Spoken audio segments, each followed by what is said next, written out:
In a quiet corner of the countryside, where the wind moves gently through tall grass and the world feels safe enough to breathe slowly, she walked side by side. She loved mornings, the way sunlight turned dust into gold, the way the earth smelled warm and alive. Her cream dress fluttered softly as she stepped along the path. A tiny cream flower rested on her head, not for decoration, but because she believed beautiful things belonged in ordinary moments. Behind her, just a little distance away, walked her brother. He never walked too far, never too close, just enough to watch, just enough to protect without her ever noticing. Because that's how real guardians move, quiet, unannounced, unseen. The breeze shifted. The birds stopped, and in the silence between two heartbeats, something changed. Her ears twitched. The grass no longer whispered gently, it trembled. Then it came. A sudden burst of motion from the bushes, a snarl that shattered the calm, a shadow moving too fast.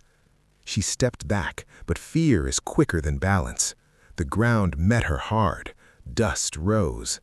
And for the first time that morning, she didn't smile. Across the path, her brother saw it. Not just the danger, not just the attack, but the look in her eyes. Shock. And beneath it, fear. Something ancient woke up inside him. Not anger, not rage, purpose. He ran, every paw striking the earth with one clear message: not her. The world slowed. The charging dog lunged again. Closer, closer. His eyes scanned the ground in motion, calculating without thinking. There, a wooden stick, ordinary, forgotten. He grabbed it. The first swing wasn't wild, it was measured. Wood cut through air with weight and intention. The stick struck the ground just in front of the attacker's snout, dust exploding upward. The message was clear: stop.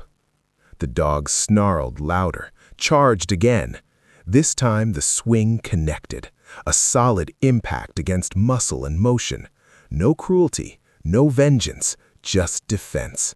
His paws trembled, the stick splintered slightly under pressure. He could feel the weight difference, the size difference, the risk. But courage doesn't measure size, it measures decision. And he had already decided. With one final breath, one final surge, he swung with everything he had left. The sound cracked through the air. The attacker stumbled, a sharp yelp, then retreat. Bushes shaking, footsteps fading. Silence returned. But it wasn't the same silence. He stood there, chest rising and falling fast, stick falling from his paws. The dust slowly settled. Behind him, soft movement. She stood, shaken but safe, her flower still resting gently where it belonged. She ran to him without hesitation, wrapped her arms around him tightly, not because he fought, not because he won, but because he stayed. He didn't speak, he didn't boast, he simply breathed. And in that breath was something stronger than force. Relief. The sunlight slowly warmed again, as if the world itself approved of what had just happened. They began walking once more, this time closer together. He slightly ahead, not dominating, not commanding, just present, protective without being possessive. She held his arm, not because she was weak, but because bravery is contagious. Courage isn't the absence of fear. It's the refusal to let fear choose the ending. Sometimes heroes don't wear armor. Sometimes they carry splintered sticks.